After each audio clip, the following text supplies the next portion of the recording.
Please কেউ price জিজ্ঞাসা করবেন না, আমি প্রাইস জানি না। কিছু টপিক থাকে যেগুলোতে আসলে নীরবতাই পালন করতে হয় সামাজিক যোগাযোগ মাধ্যমে আমার ইমেজটা নষ্ট করার জন্য। আমি একদমই জিরো থেকে নিজেকে গড়েছি। তো মেয়েরা অনেক সময় মনে করে যে বিয়ে হয়ে গেলে বা বাচ্চা হয়ে গেলে মেয়েরা জব করতে পারবে না বা নিজের ক্যারিয়ার করতে পারবে না। এই ধারণাটা একদমই ভুল।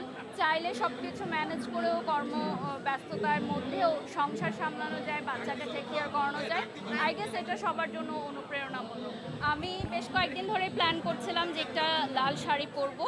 তো আমার অডিয়েন্সরা অনেক পছন্দ করে আমাকে শাড়িতে দেখতে। তো ভাবলাম যে এই জন্য অ্যাওয়ার্ড ফাংশন একটু করি। আর আমার জুয়েলারিটা আজকে আমি একটা ডায়মন্ডের জুয়েলারি পরেছি, যেহেতু আমি ডায়মন্ড কর্নারের ব্র্যান্ড অ্যাম্বাসেডার। তো ওদেরই একটা লেটেস্ট জুয়েলারি সেট আমি পরেছি, এটা ডায়মন্ডের। বাট প্লিজ কেউ প্রাইস জিজ্ঞাসা করবেন না, আমি প্রাইস জানি না। অনেক ক্লিপ কাট করে করে পোস্ট করে, যারা রিলস পোস্ট করে আগে পরের কথাগুলো দেখে না। তো সেক্ষেত্রে ভুল ধারণা হতেই পারে, ওটা আবার ভেঙেও যায়। তো এইভাবেই জীবন চলছে, জীবনের গতিতে। কিছু বিষয়ে আসলে আমি কথা বলাই পছন্দ করি না, কারণ কিছু কিছু টপিক থাকে যেগুলোতে আসলে নীরবতাই পালন করতে হয়। যেগুলোর সাথে যদি আপনি প্রতি উত্তর দিতে চান তাহলে আপনি আপনার ব্যক্তিত্ব ধরে রাখতে পারবেন না। তো আমার কাছে মনে হয় নীরবতাই শ্রেষ্ঠ একটা মানে আমার মনে হয় কিছু কিছু বিষয় নীরবতা পালন করে। আসলে ব্র্যান্ড প্রমোশন সেক্টরটাতে আমি যেভাবে কাজ করছি, এটা আসলে অনেকের জন্যই হয়তো ঈর্ষণীয় এবং অনেকেই বিভিন্নভাবে চেষ্টা করছে আমাকে নানানভাবে নানান প্রক্রিয়ায় ফেসবুকে বা সামাজিক যোগাযোগ মাধ্যমে আমার ইমেজটা নষ্ট করার জন্য। বান্ডেল থাকলে প্রতি সেনমানিতে টাকা বাঁচবে। বিকাশ সেনমানি বান্ডেল কিনে জিতুন প্রতি লেনদেনে।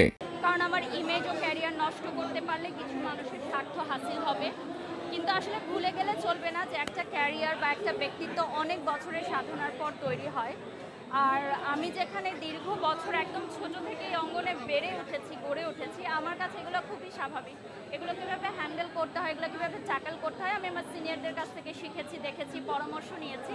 আমি আমার যে কোনো মিডিয়া ট্রায়াল যেগুলো নেগেটিভভাবে হয় সেখানে পরামর্শের জন্য আমি আমার বিভিন্ন মিডিয়া কলিগসদের পরামর্শ নিই, যারা অনেক সিনিয়র, যারা সেলিব্রিটি পর্যায়ে বা যারা এই ধরনের প্রবলেম ফেস করে এসেছে।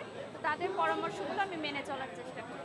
এই যে রেডি হয়েছি, এভাবে সারপ্রাইজ দিয়েছি, ভেবেছিলাম যে কোনো আয়োজন করব, কিন্তু দেশের যে পরিস্থিতি, ওই পরিস্থিতির কথা বিবেচনা করে আমরা আসলে আয়োজনটা রাখিনি।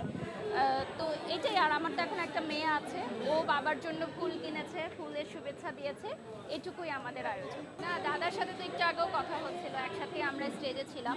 আসলে এগুলো ভুল ভ্রান্ত অনেক কিছুই তো ছড়ায় ফেসবুকে। এগুলো হচ্ছে ভিউ, রিচ বা কেউ তার নিজের একা ব্যক্তি স্বার্থ হাসিল করার জন্য এগুলো লিখে থাকেন। এগুলোর সাথে আসলে জড়িত না, আমার কারোর সাথেই কোনো খারাপ সম্পর্ক না। আমি সবার সাথেই খুবই সুন্দর সম্পর্ক মেনটেন করতে পছন্দ করি।